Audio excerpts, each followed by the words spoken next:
이야기를 풀어내는 시간 시작합니다. 20년간 단 한 번도 거르지 않고 시댁 제사를 모셨던 제가 제사상을 엎어버린 사연을 말씀드리려고 합니다. 지금 생각해도 그때 정말 미쳤었나 봅니다. 결혼 초부터 시댁의 대소사를 챙기고 제사를 모시는 건 당연히 큰 며느리인 제 역할이었습니다. 1년에 8번의 제사와 2번의 차례. 매번 이틀 전부터 장을 보고 하루 전부터 음식을 준비했죠. 처음에는 서투르기도 했지만 시어머님께서 다정하게 가르쳐 주셨고 나중에는 어느 정도 요령이 생겼어요. 시어머님이 돌아가시고 나서는 더욱 정성스럽게 준비했습니다. 어머님이 살아계셨다면 어떻게 하셨을까 생각하면서요. 그날도 평소와 다르지 않게 시작됐습니다. 시아버님 제사라 더 마음을 다잡고 이틀 전부터 준비를 시작했죠.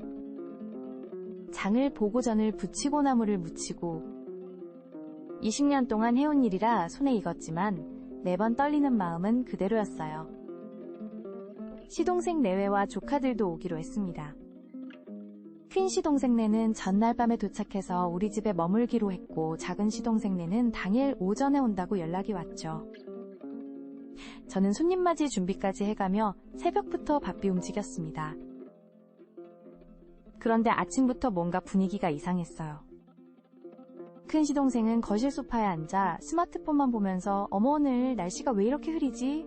꿉꿉해서 전부치기 힘들겠네 라고 중얼거렸어요. 뭔가 내키지 않는다는 식으로요. 점심시간이 되어서도 작은 시동생네에게서는 소식이 없었습니다. 전화를 해봐도 받지 않고 혹시 무슨 일이 있나 싶어 걱정했죠. 큰 시동생에게 물어보니까 아게네는 원래 그래. 맨날 늦어. 걱정 말고 우리끼리라도 시작하자고 하더라고요. 그러면서 덧붙인 말이 그런데 형수님, 올해는 음식을 좀 간단하게 준비하지 그랬어요? 요즘 세상에 이렇게 거창하게 할 필요가 있나 싶어서 가슴이 철렁했어요. 20년 동안 정성껏 준비한 제사상을 두고 거창하다니요. 저는 그저 돌아가신 시부모님께 예의를 갖춘 것뿐인데 오후 3시가 넘어서야 작은 시동생네가 도착했습니다. 그런데 조카들 손에는 놀이공원 팔찌가 채워져 있는 거예요. 아픈 게 아니라 놀러 갔다가 온 거였죠. 작은 시동생네는 미안하다는 인사도 없이 아이고 늦게 와서 죄송해요. 애들이 놀이공원 가자고 떼를 써서 하면서 자연스럽게 넘어가려고 했어요. 제사 시간이 되어서 모두 모였는데 분위기가 영 어색했습니다. 평소라면 아이들도 조용히 참여하곤 했는데 그날은 계속 뛰어다니고 어린 조카들을 전혀 통제하지 않았어요. 애들이니까 이해해주세요 라는 말만 반복했죠. 제사를 시작했는데 절을 하는 동안에도 조카들은 킥킥거리며 웃고 있었습니다. 큰 시동생은 휴대폰으로 문자를 보내고 있었고 오직 남편과 저만 진지하게 제사를 지내고 있는 것 같았어요. 절이 끝나고 음복을 시작했는데 그때 작은 시동생이 한마디를 더 던졌습니다. 오늘따라 전이 좀 짜네요. 아버님이 싱거운 걸 좋아하셨는데 그리고 이 나물은 뭐예요? 이런 건 처음 보는데 저는 차라리 말을 아예 안 했으면 좋았을 텐데 어떻게든 변명을 해보려고 했어요. 시어머님 레시피 그대로인데 그러자 큰 시동생이 눈치 없이 한마디 거들었어요. 어머님이요? 어머님은 이런 식으로 안 하셨는데. 그 순간 머리가 하얘졌습니다. 20년 동안 누구보다 정성껏 시부모님을 모셨다고 생각했는데 시동생 내외들 눈에는 그저 형식만 차리는 며느리 정도로 보였던 건가 싶었어요. 남편도 옆에서 듣고 있었지만 한마디도 하지 않았습니다. 평소 같았으면 저를 감싸주곤 했는데 그날은 그냥 고개를 숙이고 앉아만 있었어요. 아마 가족들 사이에서 중간 입장이 어려웠나 봅니다.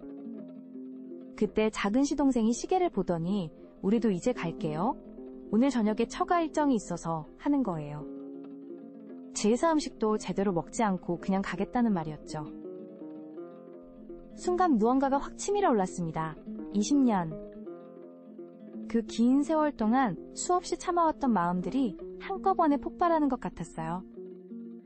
돌아가신 시부모님을 생각하며 준비한 정성스러운 제사상을 보는 시동생들의 시선이 그저 귀찮은 의례 정도였다는 게 너무 서러웠습니다.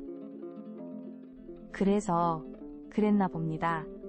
제가 그 무거운 제사상을 확 밀어버렸어요. 모든 음식과 그릇들이 바닥에 쏟아지는 소리가 방 안에 울렸습니다. 이제 그만하겠습니다. 제사는 알아서들 하세요. 그 말을 남기고 저는 방을 나왔습니다. 뒤에서 시동생들이 뭐라고 하는 소리가 들렸지만 그냥 무시했어요. 남편이 뒤따라 나왔지만 말을 걸지 않았습니다. 남편도 가족들의 태도가 잘못됐다는 걸 알고 있었지만 중간에서 어떻게 해야 할지 몰라 힘들어했던 거더라고요. 시동생들에게 직접 얘기하기엔 괜히 가족관계만 나빠질까봐 고민이었다고 했어요. 며칠 뒤 큰 시동생이 전화를 걸어왔습니다. 그날 일에 대해 사과하겠다고요. 작은 시동생도 함께 집으로 찾아와서 죄송하다고 했어요. 그제서야 저도 마음의 문을 열고 그동안 쌓여있던 이야기들을 털어놓았습니다. 20년 동안 혼자 모든 걸 감당하기가 너무 힘들었어요. 도움을 요청하는 것도 왠지 눈치가 보이고 그냥 묵묵히 해내야 한다고 생각했거든요. 하지만 그렇게 하니까 오히려 당연하게 여기게 되더라고요. 그 이야기를 듣고 시동생들도 많이 반성하는 모습이었어요. 형님이 혼자 다 하시는 게 당연하다고 생각했는데 정말 잘못 생각했네요 라고 진심으로 사과했어요. 그 일이 있고 난 뒤로 우리 가족의 제사 문화가 완전히 바뀌었습니다. 이제는 집을 돌아가면서 제사를 모시고 음식도 함께 준비해요. 실수해도 웃으면서 넘어가고 아이들이 좀 시끄러워도 할아버지 할머니가 손자들 웃음소리 들으시면 좋아하실 거야 라고 말해요. 가끔 그날을 떠올리면 미안한 마음도 들지만 결과적으로는 잘된 일이었다고 생각해요. 20년 동안 쌓인 오해와 서운함이 한 번에 터져 나오면서 오히려 서로를 이해하게 됐거든요. 지금의 우리 가족 관계가 훨씬 더 건강하고 따뜻해진 것 같아요. 여러분은 어떠세요? 가족 관계에서 참다가 폭발했던 경험이나 오해가 풀린 순간들이 있다면 댓글로 이야기 나눠봐요.